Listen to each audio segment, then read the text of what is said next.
Ang It's Showtime ay nagtala ng pinakamaraming viewers sa TV at online, pag-usapan natin yan. Pero bago ang lahat, kung di ka pa nakasubscribe sa ating channel ay huwag kalimutan mag-subscribe para lagi kang updated sa latest chika. 1 week na sa GMA7 ang It's Showtime ngayong araw.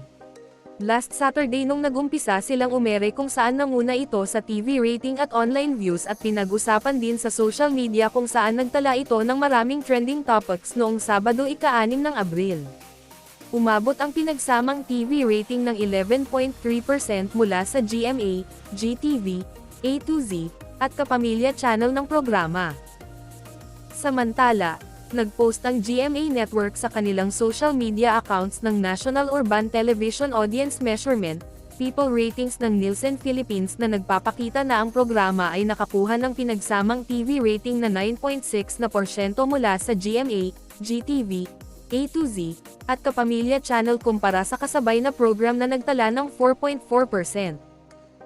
Nagtala naman ito ng kanilang all-time high na 524,274 na peak concurrent views mula sa iba't ibang social media sites ng ABS-CBN at GMA.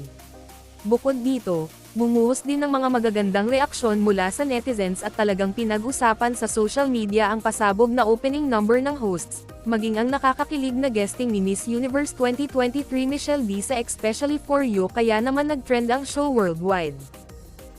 Napapanood sa It's Showtime sina Vice Ganda, Ann Curtis, Bong Navarro, Jong Hilario, Karil, King Chu, Ogie Alcacid, Amy Perez, Darren Espanto, Jogs Hugueta, and Teddy Corpus, Ryan Bang, Jackie Gonzaga, MC, Lassie, Ayon Perez, at Sean Dominguez mula Lunes hanggang Sabado, sa GMA, A2Z, Kapamilya Channel, GTV, Kapamilya Online Live sa YouTube channel at Facebook page ng ABS-CBN Entertainment, pati na rin sa iWantApp o iWant.com. Iba na talaga ang labanan ngayon ng mga TV show, paramihan na ng channel at dapat malakas ka rin sa social media platforms. At ito raw ang rason kaya bargain na ang presyo ng mga TV dahil nababawasan na ang bumibili at mas lumakas na ang demand ng cellphone. Hanggang dito na lang po, paki-subscribe at pindutin ang notification bell button para updated ka sa latest chika. Maraming salamat po.